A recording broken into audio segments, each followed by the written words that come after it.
to introduce Ann Arbor's own and fantastic Congresswoman Debbie Dingell. Thank you very much. God bless you. Let's go.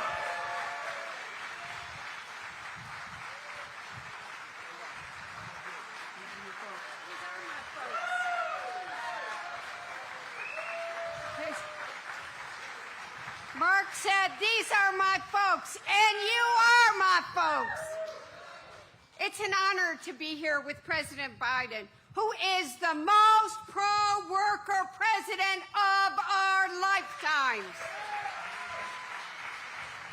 And we're joined by two labor secretaries two cabinet secretaries, labor Julie Su, Pete Buttigieg, to Secretary of Transportation, who we welcome, and there go my remarks. I had to have remarks so I didn't be me. You guys aren't laughing at that. I'm trying to behave and not. I never use the word malarkey. We all know that. I tell the truth. I call bullshit when I see bullshit.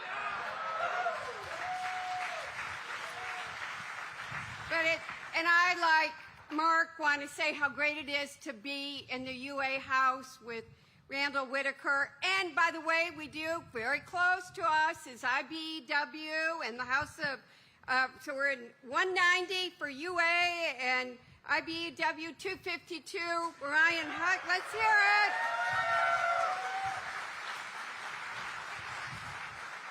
And their president's here too. We're joined by a lot of labor presidents you're going to see up on this stage. And it's really my honor because I love the working men and women of this country. You have always had my back. You have always fought for everybody. And that's what it's about. But you guys, you're too quiet today. You better get a little more lively, brother. Yeah. Please, you're not me. Okay, I want to talk about Joe Biden for a minute. I want to tell you, first of all, I love Joe Biden.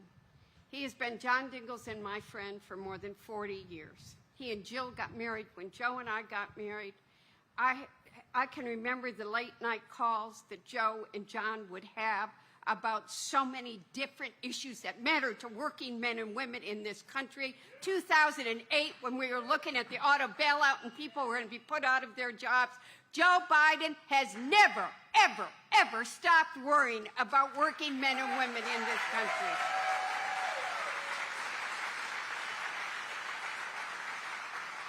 And I've been a first-hand witness to it for decades. But that's why he spent the last 4 years creating thousands of good-paying union jobs through historic domestic investments and bringing manufacturing jobs back to this country and stop shipping them overseas. He brought them home. He advanced executive actions to raise wages and improve job safety, led a resurgence in union organizing, walked the picket line, and would never, ever, ever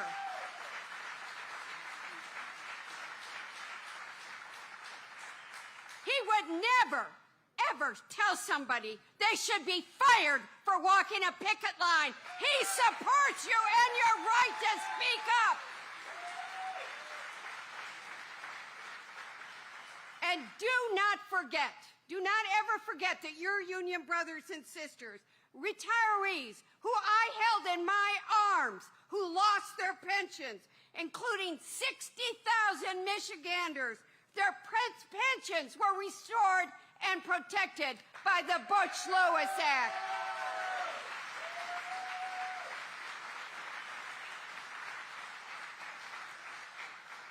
President Biden's investments in American manufacturing industry and infrastructure and the resulting union jobs will strengthen, are strengthening families and communities for generations to come. They're keeping jobs here, bringing them home.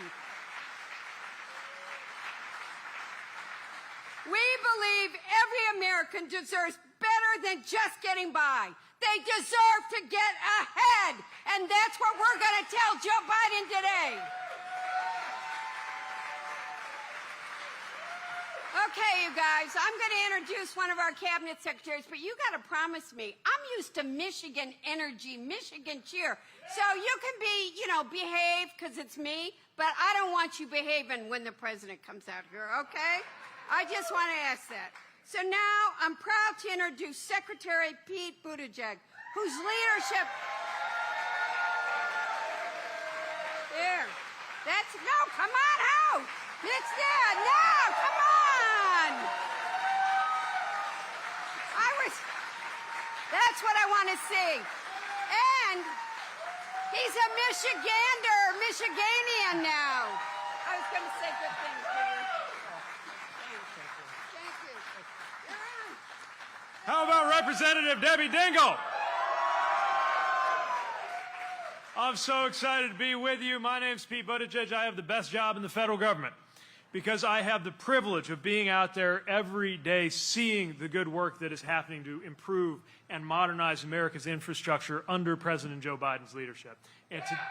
And we're excited that it's being built by union workers with the skills that you bring, the benefits you deserve, and the wages that you've earned. Just since getting this job, I've been to every one of America's 50 states, and earlier today I was in Lansing. We were celebrating and marking construction where 127 meets 496. I think a lot of you know about the headache of that interchange. We're fixing it. And it's one of 60,000 projects getting support from the Biden-Harris infrastructure vision. We're so proud of it. We are improving commutes, we are supporting the economy, and with the safety improvements, we're also saving lives with these projects. But it's not just about what we build. It's about how we build it. It's about who gets to build it, and yes, that includes supporting the good-paying union jobs that this construction represents.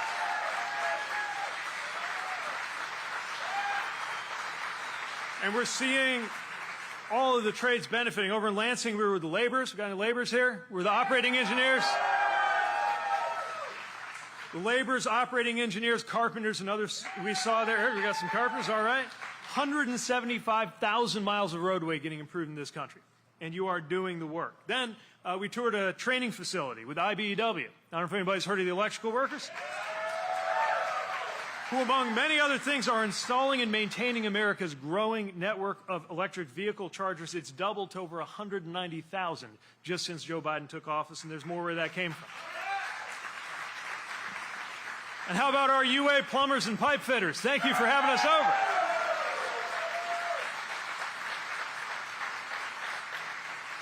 Our Earlhouse is folks from Local 333. They have a problem that is what we call a good problem to have. They got to build a new, bigger training facility to fit all those apprentices that they're signing up.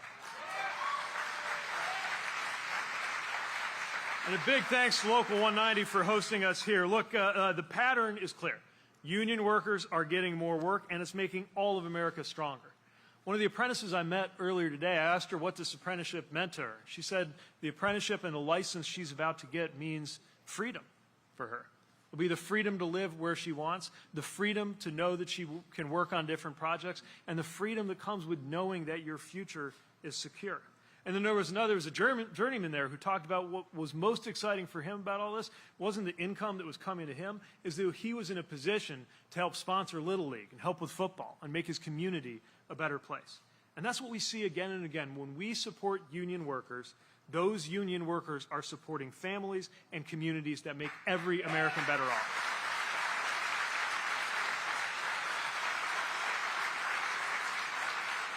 This is what America's infrastructure comeback looks like, but it didn't just happen. Otherwise, it would have happened all along. This is hard work. And not everyone had President Biden's back when he led the charge to do all this, but you did, and we're never going to forget it.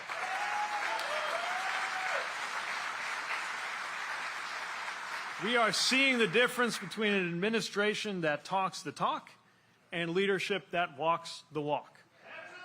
In fact, literally, because we're about 20 miles from where President Biden made history as the first sitting president to walk a picket line with the UAW.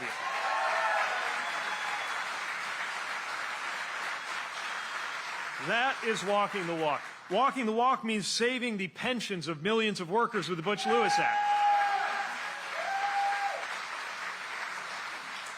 Walking the walk means getting serious about prevailing wage and Davis-Bacon like we have in the Biden-Harris administration.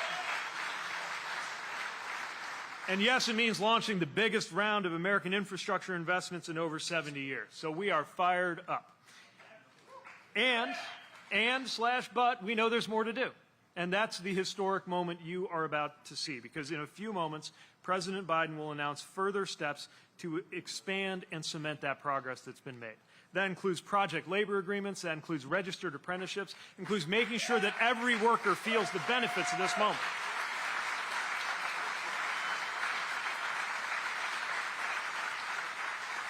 Because if there's one thing I've seen in my travels across the country in this job, it's that union workers aren't just building roads and bridges and factories and airports.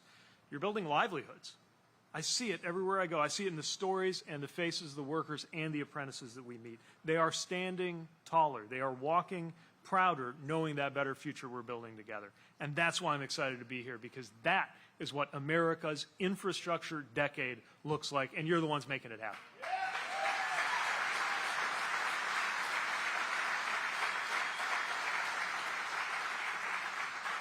So with that, I have the pleasure and privilege of introducing to you a great friend of American workers and a great friend of mine, not to mention a great colleague in President Biden's cabinet. Please welcome your acting United States Secretary of Labor, Julie Su.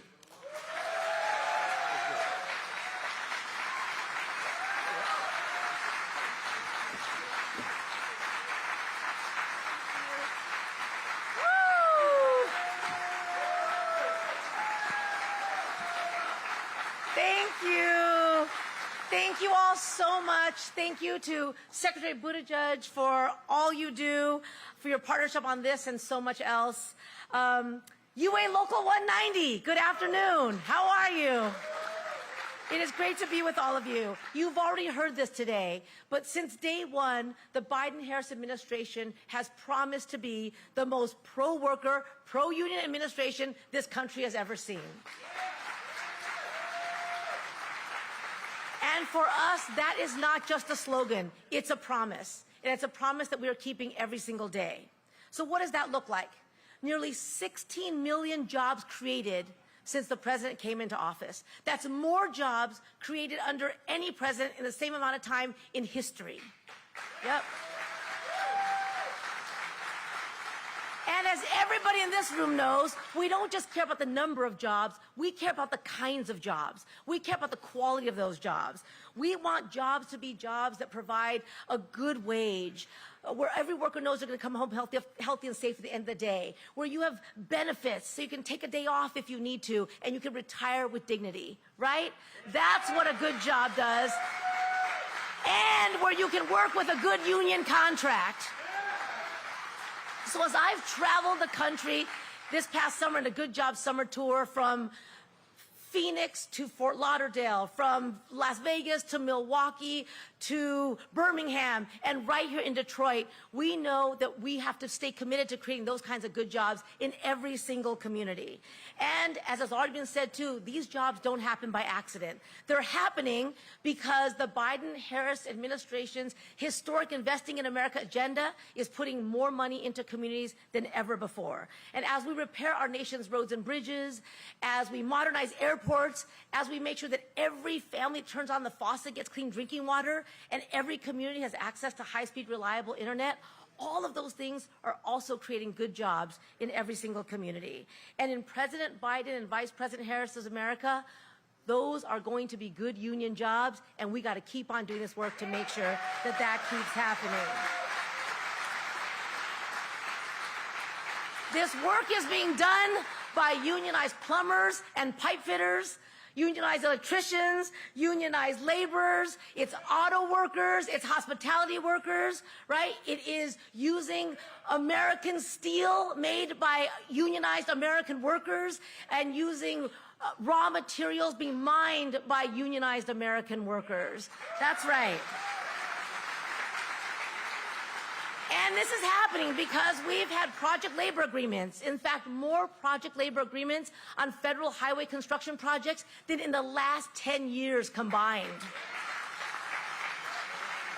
That's why When I travel to union training halls like this one, apprenticeship programs are bursting at the seams, and communities that have been left out before are seeing themselves in the good jobs that are being created. It's also happening because our investments in electric buses are also prioritizing workers, which is why I've been to Fort Valley, Georgia, and Anniston, Alabama, where workers in the South are unionized for the first time, winning record wage increases, winning paid days off, and winning real job security. And it's happening because President Biden and Vice President Harris believe that communities that have been left behind because factories shuttered in the last administration should be able to come home and get a good job right in their communities. Because you all know, like I know, that every single person should be able to get a good job, that moves a family from poverty to prosperity, that moves communities from racial exclusion to real inclusion, and that allows women to show that when given a shot, there's nothing we can't do. So, my friends, President Biden says all the time that American workers are the best workers in the world. And he knows that when we invest in America, we invest in America's workers. So let's keep building the country that we know we can be. The action that he's taking today is another step in building the most pro-worker, pro-union country this country has ever been. And let's keep doing that together. Thank you all so much.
Apprentice.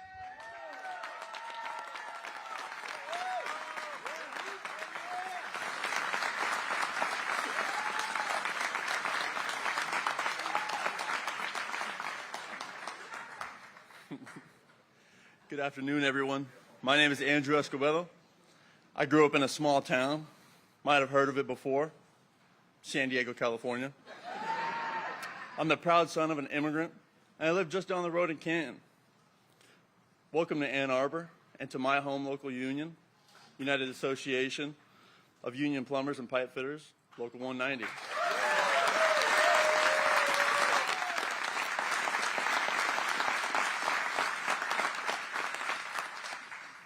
I'm a proud veteran of the United States Coast Guard. I was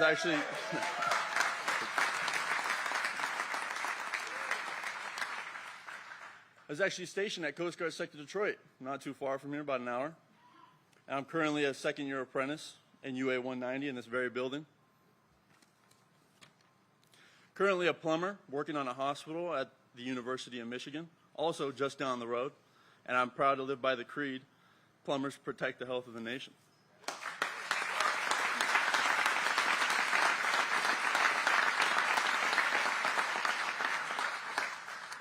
The United Association represents more than 380,000 men and women, just like me, in North America who build this country.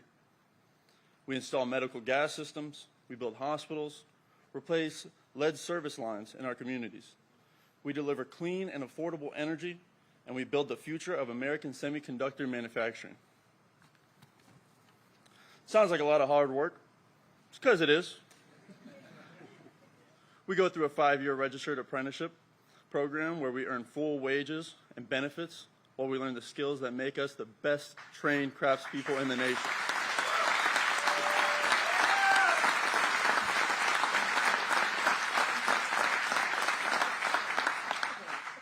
When I left the Coast Guard, I knew I wanted to do something that mattered. A career where I got to work with my hands, where I belonged to something bigger than myself, and where I had the chance to provide for myself, my family, and one day retire with dignity.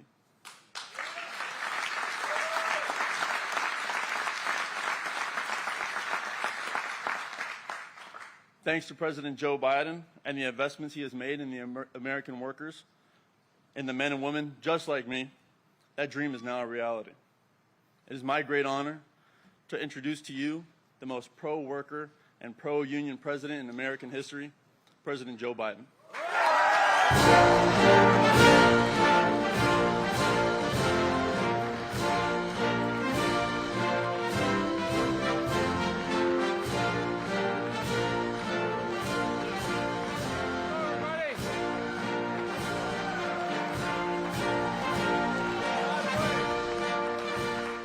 By the way, I want you to know. Thank you. Oh, thank you. I want to thank the Coasties. You know, the Coast Guard, they're deployed more places around the world than any other branch. And you play with a good outfit, pal. Yes, sir. Thank you so much. Thank you. Thank you. I appreciate it, sir. Thank you so much. Thank you. Hello, Ann Arbor. Thanks for that introduction. You know, going from the Coast Guard to the plumbers and pipe fitters is a good move because they know how to both know how to fix. Sit down if you have seats. I said that about 8 months ago. I said, sit down. They didn't have any seats, and they said, see, he's too damn old. Look, your General President, Mark McManus. Where Mark is sitting behind me somewhere, isn't he? See, he didn't run, did he? Right over here. All right, I tease him. And Local 190 President, Dan, you're sitting next to him? Where's Dan?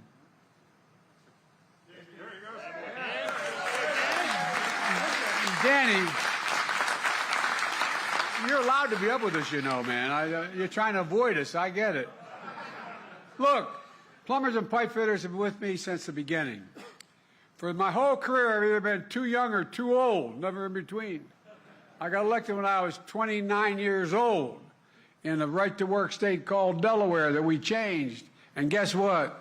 Plumbers and pipe fitters are the 4th union ever endorsed me when I was a 29-year-old kid running for the Senate.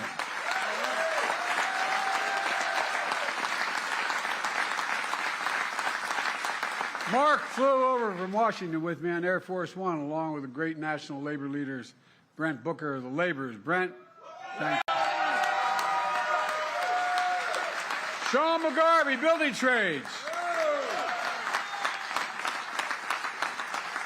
Gwen Mills, Unite Here.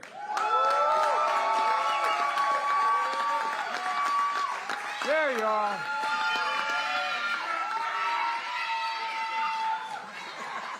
Well, by the way, we were talking about Gwen and I on the plane. She flew out with me. You know, I've heard the word, my dad used the word more than any other adjective, dignity. All these workers bust their neck. They provide our ability to sleep and walk and work and do anything. And they deserve to be treated with dignity. And that's exactly what she's doing.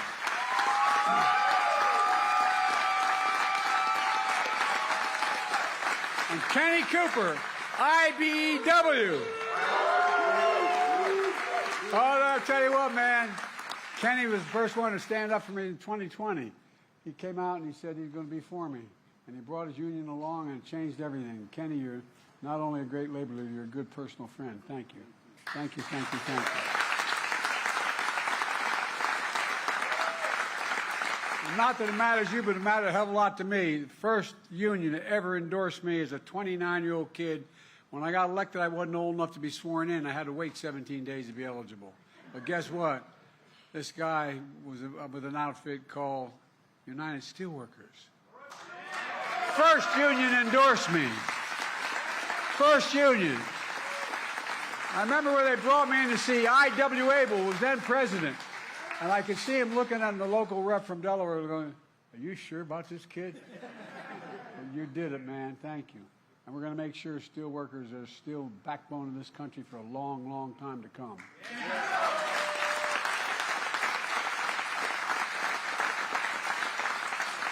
Folks, what a great way to cap off a Labor Day week.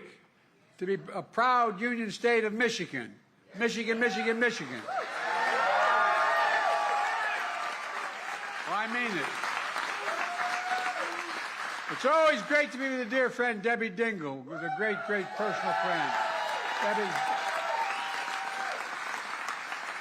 when you're in a fight, you want Debbie on your side, and thank God she's been on mine. Thank you, Debbie. We're joined by other members and great Congress. Haley, who's been there, one of the most enthusiastic people I know. Haley, stand up. Stand up, kid.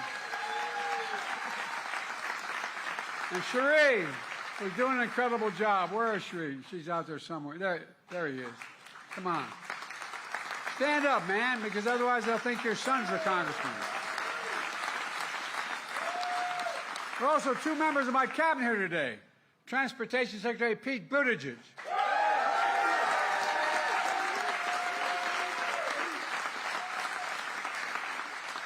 And Acting Labor Secretary Julie Sue.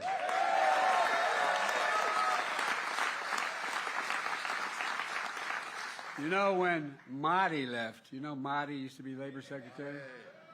Marty, I tell you, he's in a comfortable place. He's with guys running around smashing it with hockey sticks. But I tell you what, I think we've changed the Labor Department. They understand the word labor means union.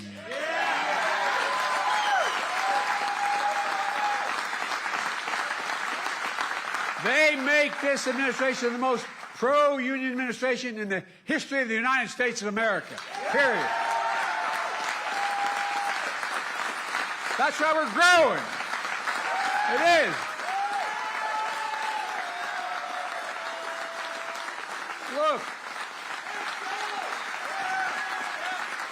a lot of politicians have trouble saying the word union. It ain't worker, it's union. Union.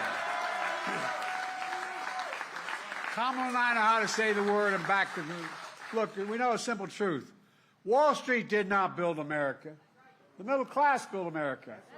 When I started saying this years ago, the press looked at me like I was nuts, but guess what? I may be nuts, but I'm right. Not only did the middle class build America, You built the middle class. That's a fact. Labor unions built the middle class.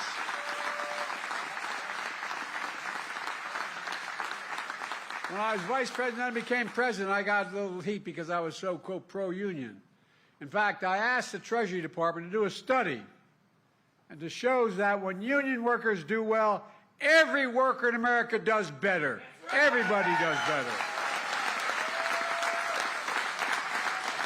And by the way, it's the biggest reason why our economy is the strongest economy in the entire damn world. And that's not hyperbole. That's a fact. It all comes down to something my dad taught me. And I mean it sincerely. My dad ran an automobile agency in his last 20 years, and he'd come home for dinner before he went back and shut things down. Didn't own it. He was a manager. And our dinner table was a place we had conversation and incidentally ate. And my dad had an expression. He said, Joey, a job, and I mean, give me my word to this. He said, a job is about a lot more than a paycheck. It's about your dignity. It's about your place in your community. It's about being able to look your child in the eye and say, honey, it's going to be okay, and mean it. I mean it. It's not a joke.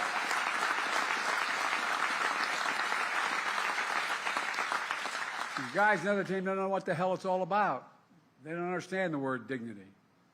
A good job. A job you can raise your family on. A job you can get without leaving your hometown without a college degree. I don't know how many times I've traveled across this country as a senator for 374 years. Actually, I'm only 40, but I was there 36 years. But look, I'm serious. As I travel the country, how many times did I hear, and all the rest of you hear, labor people working in other parts of the country, where, Mom, Dad, I can't stay. There's no jobs for me here. You got a job, Mom, Dad, but no place for me. How many times do people have to say that and move? Look at how many communities have been abandoned, left behind, whether they're red or blue, Democrat or Republican. A good union job, a good job in a union is building a future worthy of your dreams. My vision has always been, and I mean this sincerely since I was a young senator, to grow our economy from the middle out and the bottom up instead of the top down. Not a whole lot ever trickled down to my dad's kitchen table. Not a whole lot ever had. We put workers first. We invest in all of America and all Americans. When we do that, we do well. Everybody in America deserves one thing, a fighting chance. Just a chance, no guarantee, a chance. Fighting chance.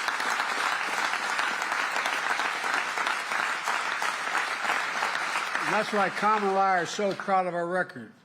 The greatest job creation record of any single presidential term in American history, because of you. Earlier today, we learned the economy created another 142,000 jobs last month.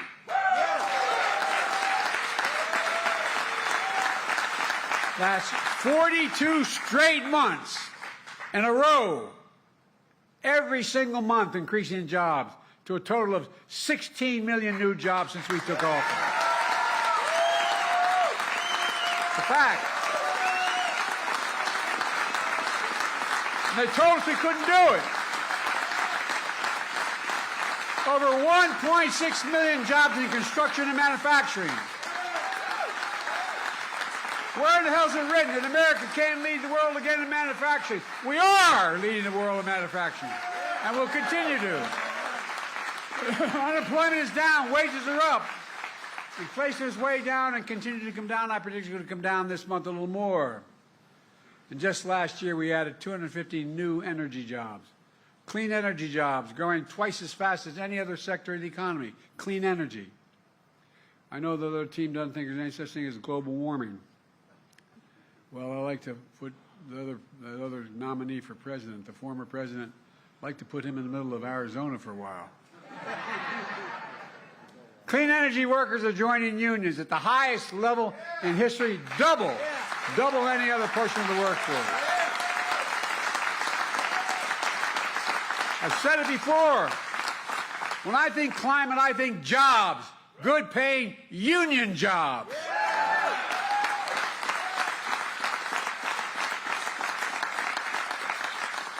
I tried for years. One of the first things I did when I became president was protecting the pensions of 1 million union workers and retirees when I signed the Butch-Lewis Act.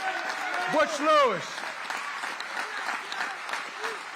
So far, over 62,000 workers and retirees across Michigan are benefiting from that signing. Yes, I Before we acted, workers faced cuts in their pension. Now they're not only restoring the full amount of their pensions, but they're getting back pay as well.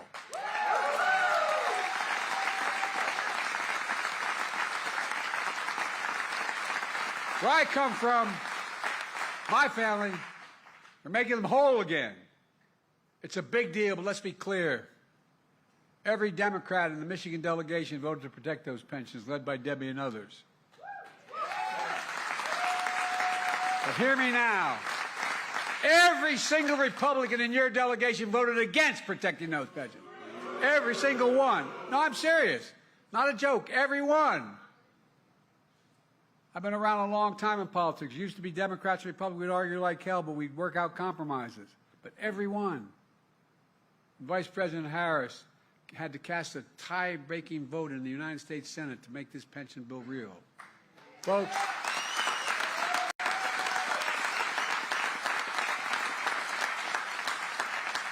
I've been talking about it a while, but we followed up with another big deal, as Barack used to kid me about. I call it Investing in America agenda. It's a simple proposition. That includes our law, rebuilding America's infrastructure, fixing, as your governor said, the damn roads.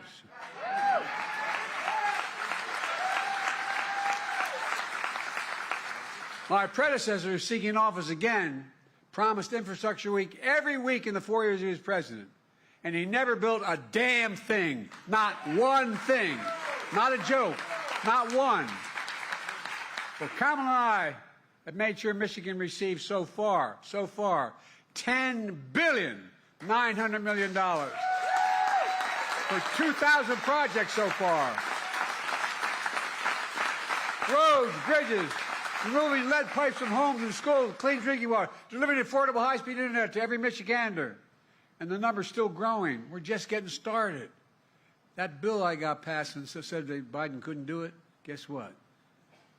$1.3 trillion over 10 years. And we reduced the budget at the same time. And guess what? With your support, I signed an executive order to make sure that the largest federal construction projects that are being built in America are built with project labor agreements. You all know what that is. But for folks at home who don't know what a project labor agreement is, the contractor, the subcontractor, the unions put in place the conditions for the construction before it begins. And these agreements make sure construction is top-notch, on time, on task, and on budget. It's a big deal. For a big project like Soo Locks in the Upper Peninsula, that your two great senators, Debbie and Gary Peters, are instrumental in delivering. We're investing $693 million to build better locks, accommodate bigger shipping vessels, carry more products to market, get them there cheaper, and throughout the Great Lakes. It's already created hundreds of jobs, hundreds of union jobs, and more to come. But here's another big deal. Buy American. It's been the law of the land since the 30s, when the Republicans at the time under Roosevelt were trying to break unions and allow the companies to come in and crush them, prevent them happening. They passed laws relating to union movements and how they could not be interfered with. Well, but it also had a provision that no one paid much attention to, that every penny a president is authorized to spend on any project that the Congress gives the money for has to go to doing two things: hiring an American worker and using the American product. Only time you could not use an American product or an American worker is when there was one available, they didn't have the particular product. Well, guess what? It was honored in the alternative. only about 20% of all the money we spent went to hiring union labor, or forget union, hiring American labor, and hiring, using American products. Past administrations, including my predecessor, failed to buy American. You know why? They went overseas for cheaper labor. They supported companies sending, no, I'm not joking, think about it. Well, you said it better than I can. But here's the deal, they did. They sent it overseas because labor was cheaper and they'd import the product. Not anymore, not on my watch. Not on Kamala's watch either. We buy American.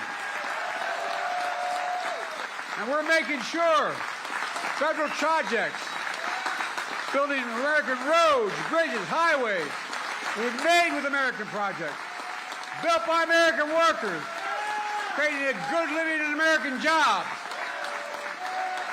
In fact, I'm requiring many of these kinds of projects to pay Davis-Bacon prevailing wage, increasing pay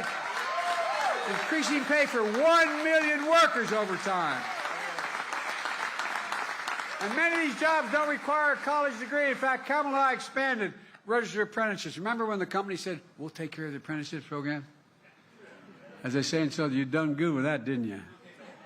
Registered apprenticeship resulted in the hiring over, just since we did it. Remember all the heat we got for doing it.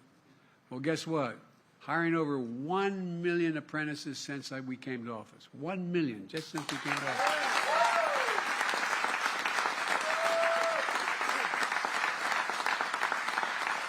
A lot of folks who are in the industry don't realize that apprenticeship is like earning a college degree. For real. Some of you apprentices have to be journeymen for 4 to 5 years. You get paid to learn a trade. And you're the single best workers in the world. Not a joke. Like Andrew and his fellow plumbers and pipe fitters. Not a joke. It's not a joke. You know, we invented the computer chip, about the size of the tip of my little finger, which we invented it. We modernized. We did all the work. And guess what? Other teams started to export them overseas because labor was cheaper to build them, make them. Well, we ended up with a situation where I decided I was going to start off. I went to, people thought, even some of my staff thought I was crazy. I said, I'm going to South Korea, and I'm going to talk to them about, because they were making a whole hell of a lot of these computer chips. And I met with Samsung. They ended up investing over $15 billion in the United States to build the fabs, first to construct the facility. A lot of work there, a lot of prevailing wage for construction work, and then the so-called fabs. They're about as big as a football field, not a joke. And they, in fact, where you actually make the computers, you don't need a college degree, and the average salary is over $102,000 a year. Well, guess what?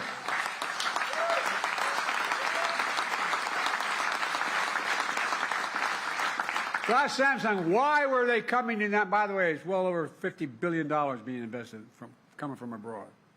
I said, why are you coming back to the United States? He said, simple reason. Not a joke. This is from the chairman of the board of Samsung. Because you have the most qualified workers in the world. No joke. That's real, not a joke. And it's the safest place in the world for me to invest my money. But here's the deal, guys. We're not going to see it for a little bit because it takes time to build those factories. None of them are open yet. But there are going to be millions of people working in those factories. And guess what? Once that starts, you're going to create entire communities around them. When you build a factory that has 500,000 people working in that factory, and they're making good money, guess what? You end up building drugstores, movie theaters, supermarkets. You end up building communities around it. No, I really mean it. And by the way, 50% of all the business in America is small business. Small business. So look, when Kamala and I come in, we always believe that the National Labor Relations Board should be pro-labor. Well, that's why one of the most significant things we've done is appointing a National Labor Relations Board members who actually believe in unions and the right to negotiate.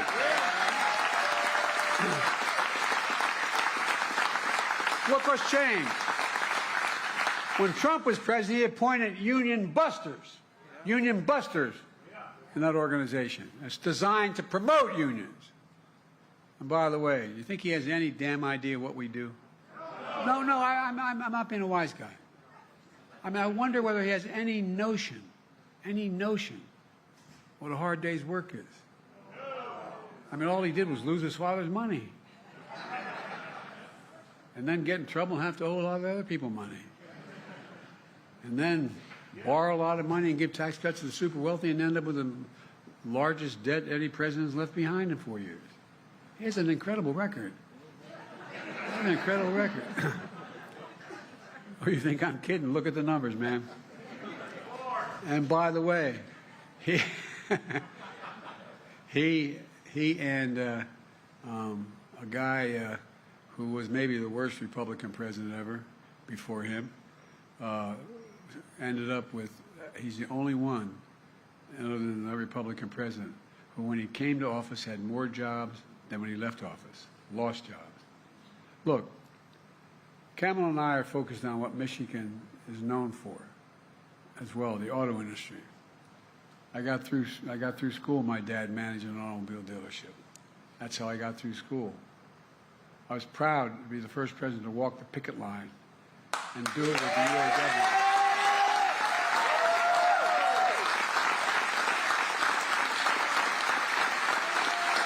Walk the picket line with UAW workers here in Michigan. And Kamala walked it as well. But Trump would much rather cross a picket line than walk one. Look, the UAW's historic wage increase have led to virtually every automaker across the country to raise wages as well. They're not only unions, with recent hard-working success, from the SEIU to the writers and actors, dock workers, healthcare workers, baristas, warehouse workers, and so many more.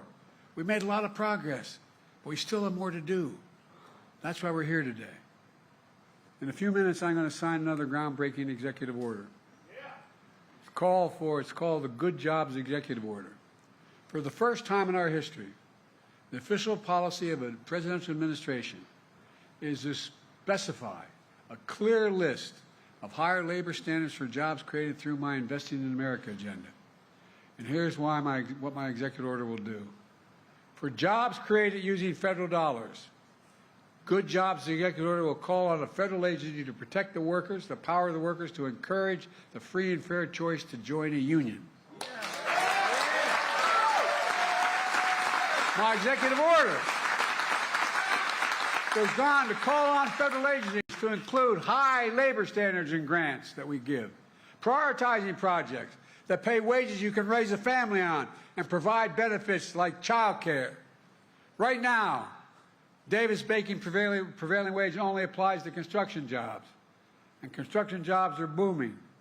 My executive order, though, promotes federal policies to raise wages beyond construction, all across the manufacturing sector, because manufacturing is booming. My executive order will also strengthen the pipeline to good jobs. It will promote policies to create more registered apprenticeships, pre-apprenticeships, and other job training programs that don't require a college degree, that put young people on a pathway to getting the skills for good-paying union jobs. And finally, my Good Jobs Executive Order will level the playing field for underserved communities, ensure everyone gets a fair shot at a job. That means elevating the best practices to prevent discrimination and bias in hiring, protect the safety of workers. It all matters. Kamala and I are going to hold federal agencies accountable by creating a task force led by the Secretary of Labor, by the Director of National Labor, the National Economic Council, to make sure we fully implement this new job order, create jobs executive order, excuse me. The ideas are just common sense.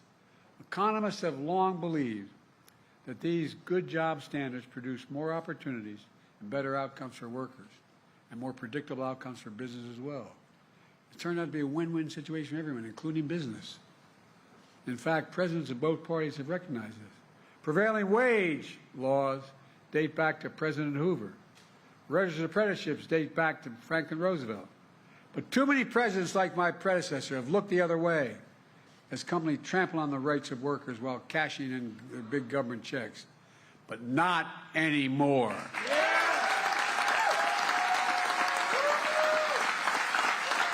With today's executive order, Kamala and I are setting a policy across the board in the support of good job standards. And from this point onwards, any president who disagrees with that is going to have to say so out loud, say it to your face, and repeal that order, and I want to see them try to do it.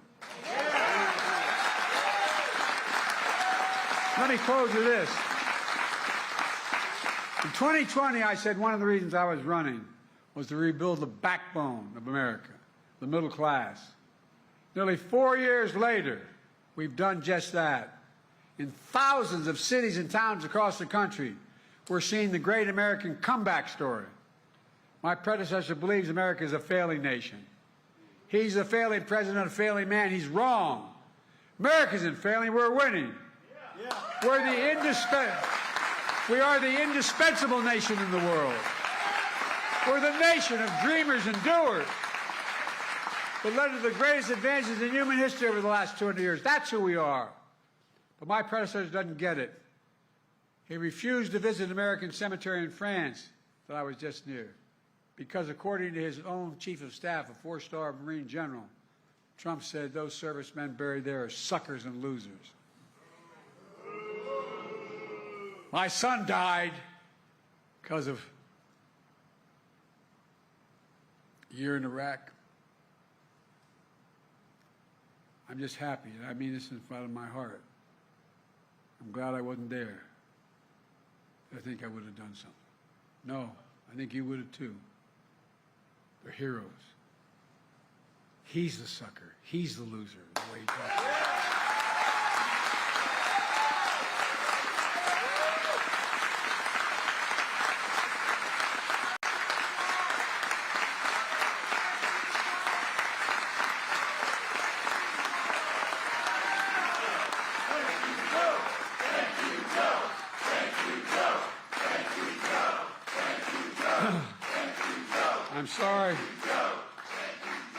I'm sorry to get emotional about that,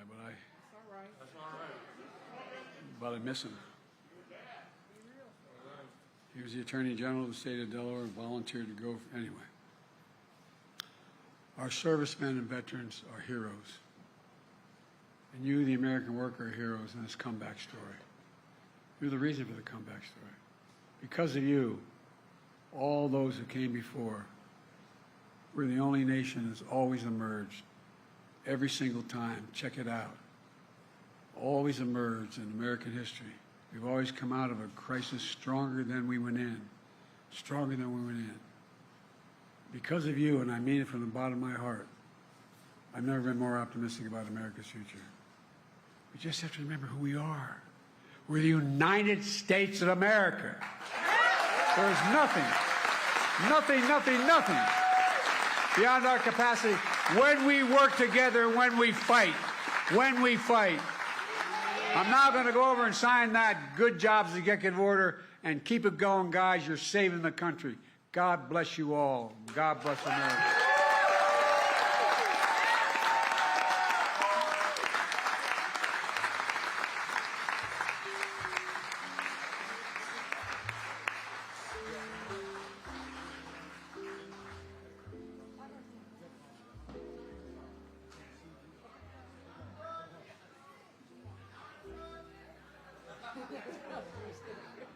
Timing is everything.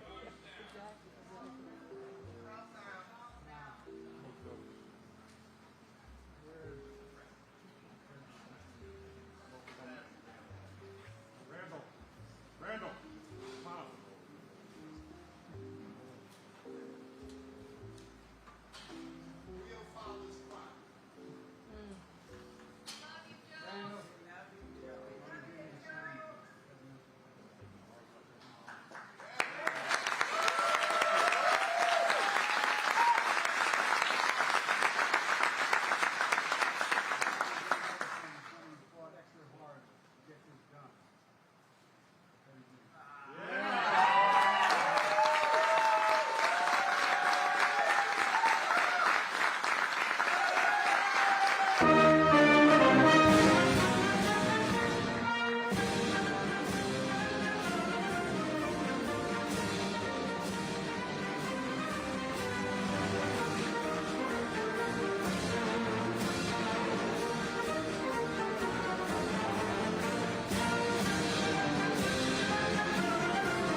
Hey, guys, every time I'd walk out of my grandfather Finnegan's house up in Scranton, Pennsylvania, true story, he'd yell, Joey, keep the faith.